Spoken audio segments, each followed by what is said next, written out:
আজ আমি আপনাদের সাথে শেয়ার করব ভীষণই মজাদার মুখরোচক একটা স্ন্যাক্স রেসিপি। বানিয়ে দেখাবো চিংড়ি মাছের কাটলেট, যেটা আমি বানিয়েছি সম্পূর্ণ ঘরোয়া উপকরণ দিয়ে এবং খুব সহজ পদ্ধতিতে। হাতের কাছে থাকা উপকরণগুলো দিয়ে খুব সহজেই এরকম একটা মজার রেসিপি বানিয়ে নিতে পারেন। তাই অনুরোধ করব ভিডিওটা অবশ্যই সম্পূর্ণ দেখবেন, কারণ এটা যদি একবার বানিয়ে খান মুখে কিন্তু লেগেই থাকবে এর স্বাদটা। হেসেল লাভার চ্যানেলে আপনাদের সবাইকে স্বাগত। চলুন দেখে নেওয়া যাক এই চিংড়ির কাটলেট বানানোর জন্য। আমি প্রথমে এখানে 6টা মিডিয়াম সাইজের চিংড়ি নিয়েছি, মিডিয়ামের থেকে একটু বড় হবে।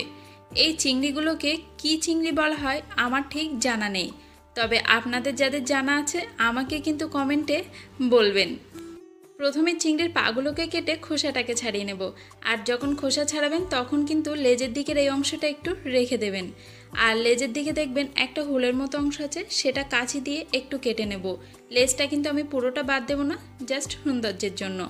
মাঝ বরাবর একটু চিড়ে একটা কালো শিরার মতো অংশ থাকে, সেটাকে কিন্তু অবশ্যই ফেলে দেবেন। এবার চিংড়িটাকে মাঝ বরাবর পুরোটাই কিন্তু এভাবে চিড়ে নেবেন, যেমনটা আমি ভিডিওতে দেখাচ্ছি এভাবে কিন্তু কেটে নিতে হবে। একইভাবে সব মাছগুলোকে ছাড়িয়ে ভালোভাবে ধুয়ে নেব। এবার এদিকে একটা মিক্সিং বোলের মধ্যে দিয়ে দিচ্ছি বড় সাইজের 4 কোয়া রসুন, 2টো কাঁচা লঙ্কা, কয়েক টুকরো আদা, একটা মিডিয়াম সাইজের পেঁয়াজ, সামান্য একটু পানি দিয়ে একটা স্মুথ পেস্ট তৈরি করে নেব। এবার এটা চিংড়ির মধ্যে দিয়ে দেব।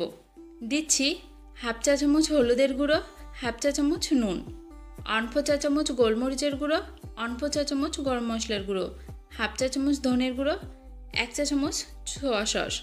যদি সোয়া সসটা না থাকে সেক্ষেত্রে না দিলেও চলবে, কয়েক ফোঁটা লেবুর রস।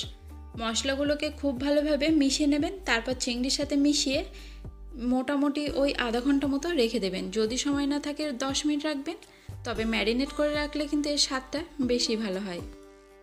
চলুন এবার কোটিং করার পদ্ধতিগুলো শুরু করা যাক। প্রথমে একটা বোলের মধ্যে একটা ডিম দিয়ে দিলাম, হাফ চা চামচ গোলমরিচের গুঁড়ো, হাফ চা চামচ নুন। প্রথমে এটাকে ভালোভাবে মিশিয়ে নিতে হবে। এরপর আমি এর মধ্যে যোগ করব 1 টেবিল চামচ ময়দা। অ্যাকচুয়ালি এখানে ময়দাটা যোগ করলে কি হয়, কোটিংটা একটু শক্ত শক্ত হবে, তার ফলে খুব সুন্দর মুচমুচে হবে, যার জন্য খেতেও কিন্তু দারুণ লাগবে। আবারও ভালোভাবে মিশিয়ে নিলাম। এদিকে একটা পাত্রের মধ্যে 1 কাপ ব্রেড ক্রাম্বস নিচ্ছি। এই ব্রেড ক্রাম্বসের একটু সিক্রেটটা বলে রাখি, বাড়িতে বানানো কিন্তু একদম কঠিন কিচ্ছু না। প্রথমে কয়েকটা স্লাইস পাউরুটি নেবেন, তার সাইডের ব্রাউন অংশটা কেটে বাদ দিয়ে দেবেন। সাদা অংশটাকে মিক্সারে দিয়ে একটু গুঁড়ো করে নিতে হবে। তারপর এটাকে রোদে শুকাবেন। কাঁচা গুঁড়ো করে যদি রোদে শুকানো হয় দারুণ কিন্তু ব্রেড ক্রাম্বস তৈরি হয়ে যায় খুব সহজে বাড়িতে। তাই ব্রেড ক্রাম্বস নিয়ে আর কোনো চিন্তা করবেন না। আমি এখানে চিংড়ি মাছগুলোকে ডবল কোটিং করছি। তার জন্য প্রথমে ডিম আর ময়দার মিশ্রণে ডুবিয়ে নিলাম, তারপর ব্রেড ক্রাম্বসে মিশিয়ে নিয়ে আবারও ডিমের মিশ্রণে, তারপর আবারও ব্রেড ক্রাম্বসের মিশ্রণে।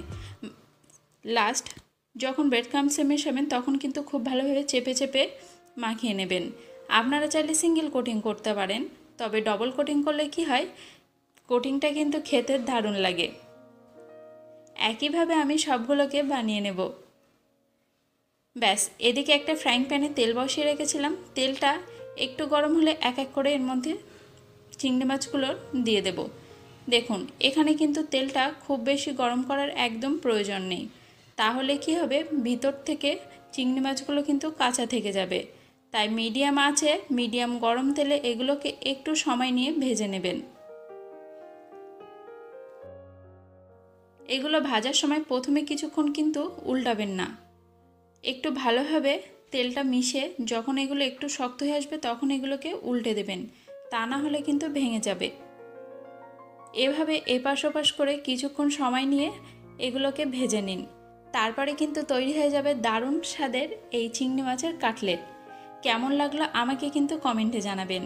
কেউ কখনো কি এভাবে বাড়িতে বানিয়েছেন সেটাও কিন্তু আমাকে জানাবেন। আর যদি না বানিয়ে থাকেন একবার অবশ্যই ট্রাই করে দেখুন, খেতে কিন্তু দুর্দান্ত। এখানে আপনারা নিশ্চয়ই খেয়াল করেছেন আমি বাড়িতে থাকা উপকরণগুলো দিয়ে বানানোর চেষ্টা করেছি, তাই অবশ্যই আপনারা ট্রাই করবেন। এরকম আরও বিভিন্ন রকম রেসিপি দেখার জন্য আমার চ্যানেলটা সাবস্ক্রাইব করতে প্লিজ ভুলে যাবেন না।